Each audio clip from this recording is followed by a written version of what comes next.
Last night, the night of aired its series finale on HBO, and I'm here with Amanda Spears, Daniel Montgomery, and Tony Ruiz to talk about it. The finale I found was well received by the online community at large. On IMDb, it's the highest rated episode of the series, but it was a bit less well received by the critical community. It has a B+ from readers at the AV Club, and Alan Sepinwall called it a flawed finale of a flawed series that happened to get off to an incredible beginning. So what did you all think of the finale? Were you satisfied by it? I'll start with Daniel. I was more than satisfied by it, and I'm kind of surprised by the mixed reception to the series as a whole. I haven't really been paying attention to the critical reception. I've been sort of tunnel vision focused on just the show as I've been watching it, and a couple of our reactions, between our group, where I talked about it with Tony, and we've both been in love with the show since the first episode, and I don't feel like the show had to sort of pick up after a great start. I thought it had a great start, and then it was following through on that consistently throughout. So I thought it was fantastic, with a couple of reservations in terms of the story that we can get into as we go along. And how about you, Tony? Yeah, I've been all in since day one. I think the first two episodes are some of the finest episodes of TV that I've seen in a long time, just in terms of their pacing and their structure and the acting overall. But I have the exact same reaction as Daniel. I think that this series never had a lull, and other for one particular glaring plot point. I thought the conclusion was immensely satisfying, although not tied up in a neat bow. But I think that's the point of this series: is that when you're dealing with the criminal justice system, things don't turn out neatly for anybody. But I'm blown away by just what they did in these 8 episodes. I can see it from both points of view. I think the first episode was really great. I loved that, and a continuation of that in the second episode. But I do understand where people might have some criticism of it. It did kind of struggle a little bit with its identity, I think. Is this about a guy coming to jail and starting to be integrated into that society, or is it about the criminal aspect of it? But I think it redeemed itself in the season finale because it gave us this really satisfying season finale where we kind of realized no one's going to be the same, and you formed opinions about all these people. So I can see both sides, but I think overall it was pretty well done. Yeah, I thought it tied up things very nicely. I mean, I was a bit concerned at various points in the middle of the series whether they would be able to do that, because there'd be the kiss or something else. Maybe the prosecution is not bringing up things, or they're interviewing that Undertaker and he seems kind of like a TV character that the series had avoided up until that point. But yeah, I'd say in the end they tied it all up. I'd say an issue for the series was the characters acting in kind of contrived ways to move the plot around.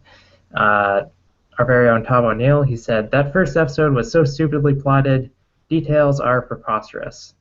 And then I saw all these articles saying, like, here, I'll read off a few. Complex Magazine had an article called "In Defense of Naz's Stupidity" in the night of. Vox, their glowing review of the series premiere was titled "Is Naz Too Dumb to Be Believed?" And my favorite was Vulture, when they published "All the Dumb Things Naz Does in the Night of So Far." So that seems to be something that a lot of people struggled with. A question that I had from the finale was the kiss that people seem to have not responded well to. Was that actually planned by Naz? Like, was he manipulating the lawyers so that Freddie could get the DVD to John Turturro, or was that just kind of something that the lawyer brought on herself and all the other things fell into place?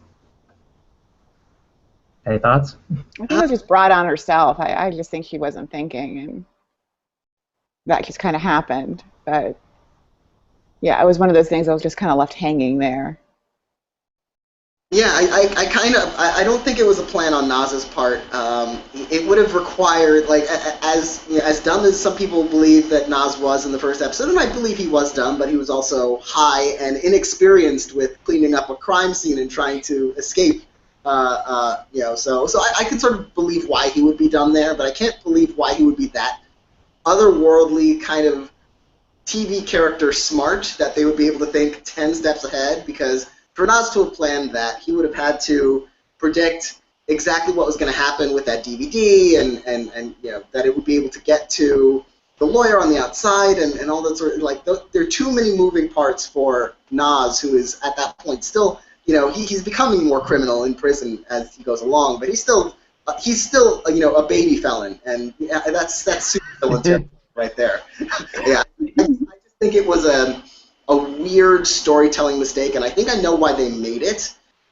Because in that series finale, when Chandra gets knocked down for the kiss and demoted to second chair, suddenly the show gets John Turturro to make the closing argument and take over the case. I feel like they moved her out for that reason, but it feels like a really drastic way to do it, and I don't feel like they really needed to push her under the bus when she had been such a strong character throughout this entire series, such a strong, empathetic, interesting character. Yeah, and to piggyback on that, that was part of my reaction to it, because I remember watching that episode with the kiss and just screaming at the TV, like going, what? This kind of just doesn't make any sense. But I think the mistake is that because you see Chandra, then basically become a drug mule for Nas in the season finale, and yeah, I get that maybe thematically, plot-wise, it's a way to put John Turturro in the first chair for him to give that closing, which we'll talk about, I'm sure. But I think maybe even thematically, it was a way to say, hey, she's really incompetent. I mean, they show that with her deciding to put Nas on the stand, which is really just a devastating move for his defense. But I think that would have been more effective if they had shown Chandra to be more careless throughout and at least give clues to her ability to make these kinds of bad decisions. I think it would have rung a lot less false if there had been hints of that throughout, and there wasn't for me. That I think is kind of a lapse in the storytelling. Yeah, I think she was kind of underdeveloped as a character, because when she was told to pack her stuff and go, I was waiting for her to go, you only put me on this because I'm Indian American, and that's why you brought me into this. I was waiting for her to kind of like have her moment, and it just never kind of came. That was maybe my one criticism, is that she was a little underdeveloped as a character. Yeah, but I love how first share. I love how that scene was written for Glenn Headley she played Glenn Headley, who is I'm a huge Glenn Headley fan, going all the way back to Lonesome Dove in 1989. So I will watch anything that she does. That scene is so well written, I think, because it kind of seems like, you know what you did, you screwed up, hold your head high, finish the trial, and then just turns right at the last second with clean out your office with the expletive attached to it, was really a gut punch, and I thought that was a really well written scene. But again, I just don't think they developed Chandra enough to earn that kind of, to show her as that incompetent. Yeah, I think the one thing where they tried to maybe develop her, which I guess is maybe a clue that they were trying to give us, that she had this kind of stupidity in her, was when she tells John Turturro's character, it's like, oh, my boyfriend broke up with me or something like that at one point, just apropos of nothing. It was a complete non sequitur. We never saw her boyfriend. We never knew about that relationship. We never had any reason to care about that relationship, because who is this guy? But that was a few episodes ago, so like it seems, and we didn't see enough of her with Nasir to really kind of get a sense that was brewing. If we had a sense that was brewing, I would have been more upset earlier on, because that feels like kind of sensationalist legal drama kind of stuff that the show is so good at avoiding. I kind of felt like it. Oh no, go ahead, Riley. Yeah, and for the most part, I felt that this show setting things up was something that they did really well. Like, there's a lot of detail that they put into the show, and you'd be waiting, like, for later in the series when they would show the surveillance footage, or a character would meet a character that they hadn't met before, and you could see everything tying together. Whereas this Chandra thing kind of felt like it wasn't properly set up in that way. So maybe that's why it underwhelmed a bit. See, I think they spent too much time on the eczema thing. Like I could have done with a lot less of that. I mean, maybe it's just me. Maybe I'm a little too germophobic, but it just started to get to me when it's like every single. We get it. You got eczema. I'm sure for people who have it as bad as he does or his character does, it's awful and it's nasty and gross, but I think after that episode, I think it was 3, when he's like looking at the shoes and you really feel sorry for him. It's like we get it. I didn't need it every episode. Like, let's hit the eczema as far as like rare diseases to overcome kind of thing. I was like, okay, you're starting to give me the heebie-jeebies here. Yeah, two things came to mind. I was like, and I saw this in a couple of places. I think maybe even talking about, Chandra and the boyfriend, I almost wonder if this is a series that would have even been better with maybe 2 more episodes, where those types of things could have been developed. I disagree with Tony in that extra episodes would have helped, because I feel like, honestly, I personally feel like about that Chandra character, trying to make sense of the kiss by giving it extra episodes would have just been fruit from the poisonous tree. Like, I just want that. Miles would have had another tattoo like that. And it just would have been more of a melodramatic kind of lurid detail that, like, I don't need it explained, I needed it gone. And you could have removed it without really affecting the storytelling, which makes me even more confused about why they put it in there. Mm-hmm. Yeah, switching gears, how do you guys think this will do at the Emmys next year? Because it is in the limited series categories, which are traditionally less competitive. But we saw this past year where HBO had 2 big players with True Detective and Show Me a Hero, and Show Me a Hero was completely shut out, even though it was thought to be a competitor for, writing, directing, lead actor, and maybe even limited series.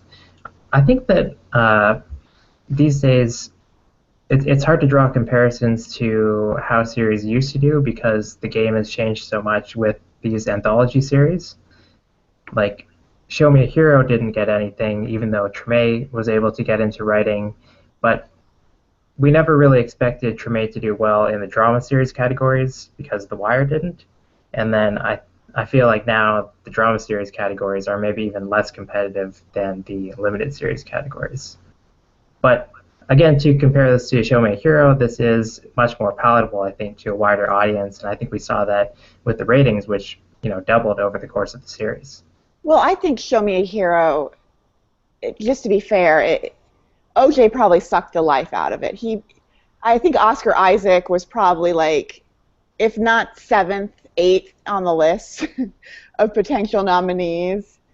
But it's one of those things where the timing kind of worries me. They're airing this in the summer. We know we have another Ryan Murphy huge limited series coming with Feud. So it's the timing that worries me more. I think it'll have a pretty decent Globes. They're not as afraid to recognize newer talent as the Emmys are.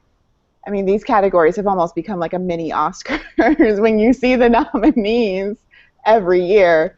So it's the timing that worries me. But if anyone deserves to stick around, it's probably going to be John Turturro. Let's hope next year he's remembered. But it's going to be hard for somebody like Riz Ahmed to get in anyways, let alone if it had just aired right before voting started. So he's at a big disadvantage. So hopefully maybe HBO re-airs it or something right before voting.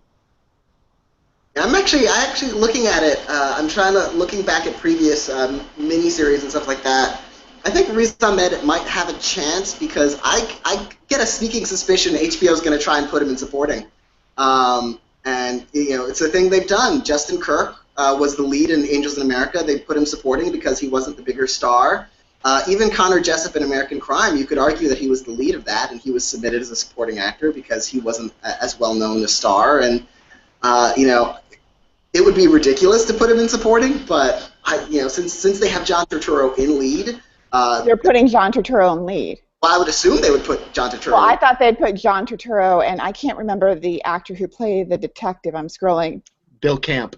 Yeah, I think they would put those two in supporting and then put him in lead. And then also, just to give her a shout out, because she was so evil and nasty, and I loved it. It was Helen Weiss as the DA, where you're like, he brings the evidence to her, and she's like, no, we're too far into this. Yeah, that actress, Jeannie Berlin, is her name. And yeah. I'm sorry, I'm looking at the, I get the flipped around. Jeannie Berlin, sorry. Who played Helen Weiss. I'm not familiar with her, but she was spectacular in this episode. I mean, and it's funny because the prosecutor that's going against our protagonist can easily be a one-note character, and I don't feel like she was at all. I thought she had real layers, even in the scene, which was so chilling of Detective Box bringing her this information about this potential suspect. Even though she says no and it's chilling, you can still see in that scene that she's conflicted about it. And so it was layered. It wasn't one note at all. And I loved the final scene where she says we're not going to prosecute it for, and she puts on her walking shoes and takes off the fancy lawyer shoes. For me, we call them high heels. And yes. I don't blame her. Yes. But she is a past Oscar nominee too. Is she really? I'm not. Someone's reading IMDb as we're I'm not sure. Yep, I'm on there. She was nominated for Best Supporting Actress in The Heartbreak Kid, 1972. That's well before I was born. So there you go. No, I'm just surprised. I was really. I remember in the first episode where she showed up, I was like, who is this? I mean.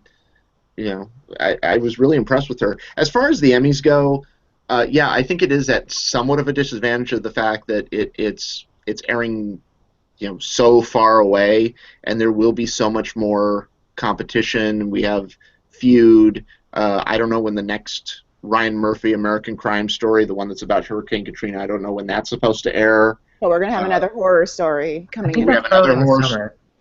Yeah, we have another horror story. We know we have Fargo in the spring, and so this has become such a the next American Crime. This has become such a wealth of wonderful work in this category. But I hope Ahmed belongs in lead. He goes through such a physical transformation because I went back and just kind of fast forwarded to seeing him a little bit. He looked like this scrawny kid, and by the end of it, he's so muscular. I really, really hope, and I know we're talking Emmys, but I'm just hoping that the Golden Globes do what the Golden Globes do best and give him this award and really at least put him in the conversation, because this is like right up their alley to reward someone who's brand new, first time out of the gate. They gave James Franco for his James Dean movie when he lost the Emmy, so it's definitely something that they're capable of doing. And Ahmed also has a small little upcoming project called Star Wars Rogue One. Is that like an independent film? I haven't heard of that. Yeah. So it's not like he's going to be low profile. Not for long. Not for long, no. But he just wowed me. My favorite character in this entire thing was Bill Camp. I thought he brought so many layers and shades to this detective that in some ways is kind of like, he's the reason why Nas is in the position that he's in. I mean, he pretty much gives him all the evidence. But yet at the same time, even from the very beginning, there's this haunted quality to him where he knows that what he's doing, that there's something off about it, that there's something not right. And he plays those layers so brilliantly. And I thought the scene last night where he was in the bar at the casino and he just gets right up in Ray Halley's grill and just is no nonsense about it. I thought that was such a well-acted, just wonderful scene without being over the top. He just sat there and had so much strength. He was the most fascinating character to me throughout this whole series. He was my favorite character. So I hope, and Bill Camp's been such a great character actor.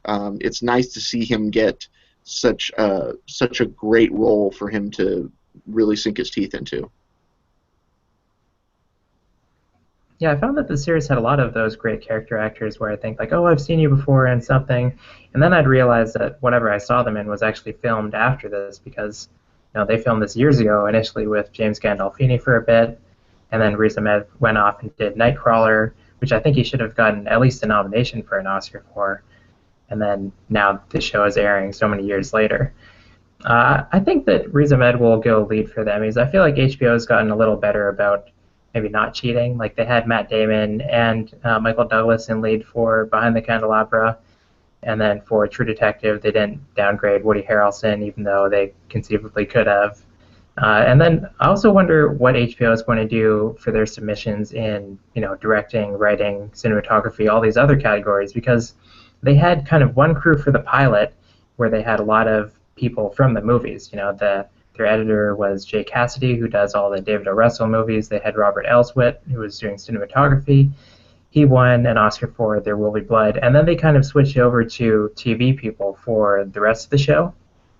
They had the cinematographer come over from House of Cards and Olive Kitteridge. So I wonder, is there going to be potential vote splitting there, or will HBO be smart enough to kind of just submit the pilot in every category? Well, it's going to depend on what other HBO I think has going on. I mean, let's be real. We're talking about this in August. We know they like to save their best to like the very last absolute second. Because didn't they like release The Normal Heart like 3 days before voting started? So let's be realistic here. We know at least HBO has something else coming. So I think it will depend on the competition. But HBO, you have to give a lot of these in the limited series credit for not going with category fraud. So I do believe they'll put Riz Ahmed in the lead. So, and also I just want to say the woman who played his mother, Purna Jagnathan, who was like the only family member who's kind of like, is he guilty? Is he not guilty? Did I raise a monster? Oh, that was a great scene. Yeah, she was really, really amazing in this series, even in the season finale when she didn't even speak. She was just looking at him, and he's just completely transformed. Like, is this still my son, kind of?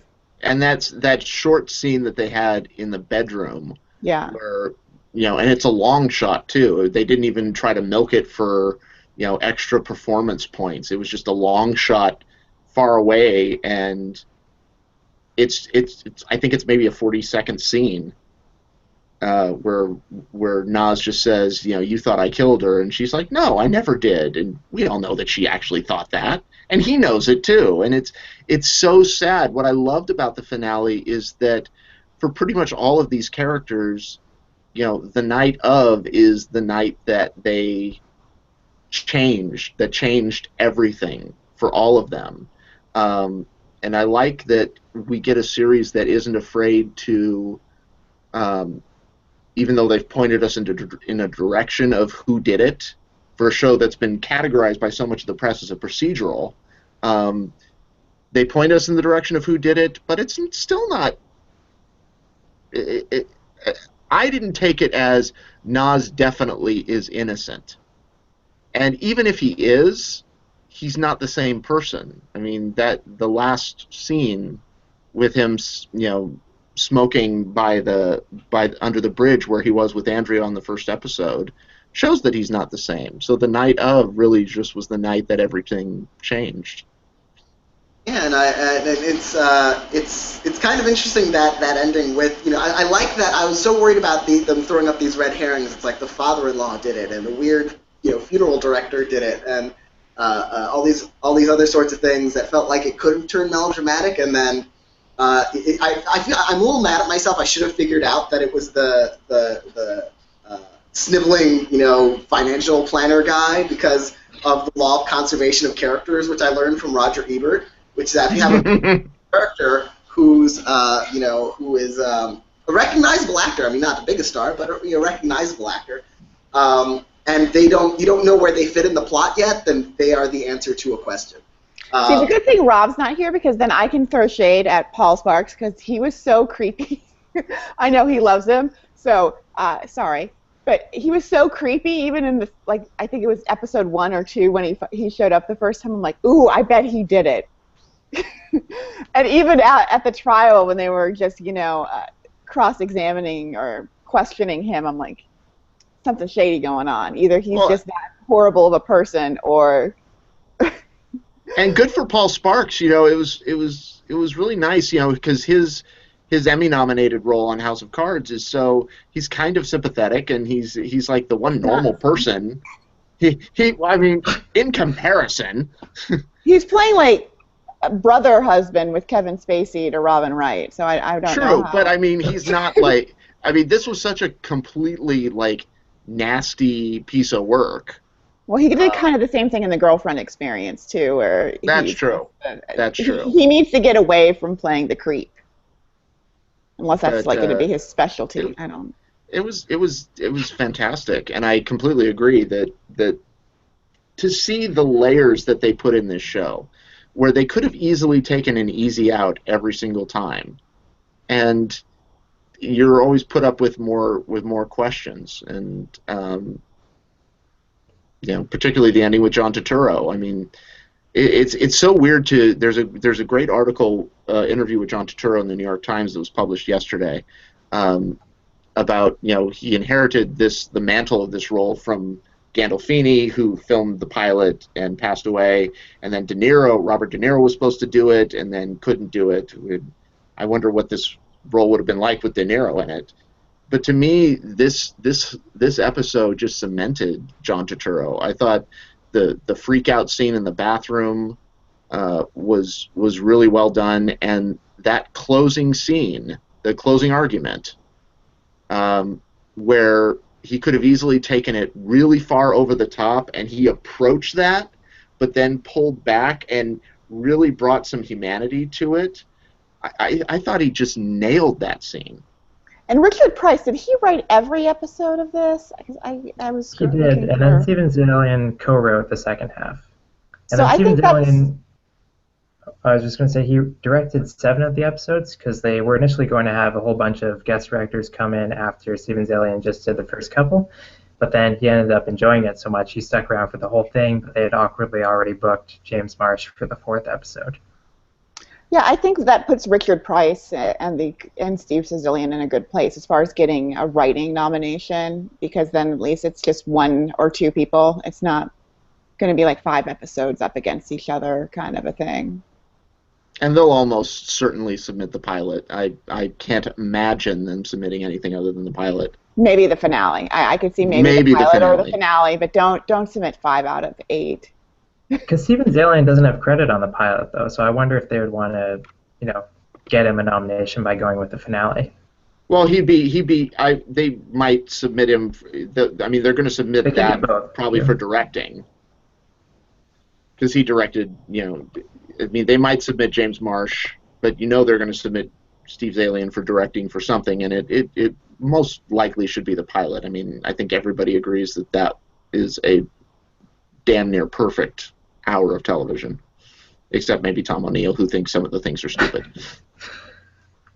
I thought it was interesting how they shifted focus throughout the series. Like, the series actually ends with John Turturro and not with Riz Ahmed, even though for the first 50 minutes of the show, it was just Riz Ahmed in every single shot as we followed him on the night of. And now we come to this finale, and Riz Ahmed doesn't speak a word for the first 20 minutes of it. I just think it's a progression of the story. I mean, you could say the same thing about The People versus O.J. Simpson, where Cuba Gooding Jr. was very involved in those first few episodes, and then he kind of disappeared for the middle, but came back a little bit towards the end when he was freed. it made sense for me. I didn't have a problem with that. I did really wish they would have said goodbye to Michael Kenneth Williams, Freddie. Just seeing him boxing, it felt a little like a letdown. But the book was a good touch. Oh, the book that hit my English teacher. Yeah, that just hit me in every spot that count, because that was a perfect the title of the episode and that book. If you're familiar with that book at all, if you've never read Call of the Wild by Jack London, you must. It was the perfect metaphor for this episode, for what happens to all of these characters, really, but particularly for Nas. It was such an appropriate choice. And I love that. That just tickled my English teacher nerd. So you like that metaphor more than the eczema? I do. I will take literary metaphors over skin crawling metaphors any day of the week. I'm just glad we didn't actually have to watch him bathe in bleach. Like, I'm like, ugh. I'm like looking up eczema in some of these episodes. Like, how did he get this so bad? One of the things that's so sad and tragic about the Michael K. Williams character, he's a bad guy, like pretty objectively a bad guy, but there's the connection to like the speed. I think the real farewell scene in that finale was the scene in the cell where he's saying like, "I see the innocence in you. I could, I smell it. I smell it on you." Yeah, and it's sort of a longing for something he himself lacks, and the tragedy for Nas then is that, okay, this guy who I helped him slit a guy's throat basically. He believed in my innocence more than my mother. These lawyers who I don't know from Adam believed in my innocence more than my mother. And the scene around the dinner table at the end, before the scene with his mother in the bedroom, where there's just this tension around the table of how do we do this now after everything that has happened? It's just so beautiful. Like everything that's done with glances and looks and pauses is so well handled. And I think on that point, my favorite glance or look was when he was in that restaurant with John Turturro, and he just looks up at his friend, and he's like, "I can't go back to being like him." Like he's been through too much at this point. He's looking at his friend, and he's like, "I used to be and look like this guy from the first episode." And we talked about Jeannie Berlin, but one thing we didn't mention was her closing argument, which I thought was one of my favorite, if not my single favorite moment of the episode, because it comes after, of course, she's gotten this evidence from Fox about, this other guy probably committed the murder, or at least there's enough doubt. And so she's giving this closing argument, and then she's pausing, and then she's looking at Nas, and she taps the knife, and it's just these brilliant pauses where you can see the wheels turning in her head. It's like, even mid-closing argument, it's like, should I keep doing this? And it's such a brilliant piece of pacing and acting and even editing. It's so fantastic. So I want to close with a question about whether we think the show should return. Before it was called The Night Of, the title was Crime, which would have made it really confusing with American Crime Story and American Crime. But before that, it was originally called Criminal Justice, which is after the original series that it's based on from Britain. And that show they designed as a miniseries like this one, but it was so successful that they brought it back, and now it's an anthology series. So would you like to see The Night Of continue in that fashion? I would. If the same people are involved, not necessarily the same actors, but if Zalian and Price come back, I'd like to see it. I don't want to see a continuation of this story. I think they've closed the chapter on this, and they closed it in such an ambiguous way with certain aspects of it that it would be shameless to kind of milk it. But I just thought this took the procedural crime drama and did what I haven't seen many procedural crime dramas do. I mean, just the fact that it took the first two episodes are primarily Nas in the holding cell, and they didn't skip all of that. They kept with that in a way that most shows would just skip right back and have him entering into Rikers. Yeah, I would not be opposed to seeing this again, seeing something like this again. I don't need to see this as in its current form, or even as another night of anthology with a different kind of the same themes. But I sort of in the way that HBO has worked with David Simon a lot, and David Simon isn't making anthologies, but every single thing he does has the same sort of David Simon signature on it. The man who made The Wire and the man who made Generation Kill and Show Me a Hero. That's clearly all in the same creative, all in the same creative wheelhouse. So I would like to see, I'd love to see HBO develop some kind of continued relationship with Zalian and Price, to see them do more with HBO, no matter what it is, because I really love to see this sensibility in whatever next story they'd like to tell. I'm not opposed to it, but I'd like it to be. I'd like it to be different. I think that's one of those things when the anthologies have really worked, is they've always felt different.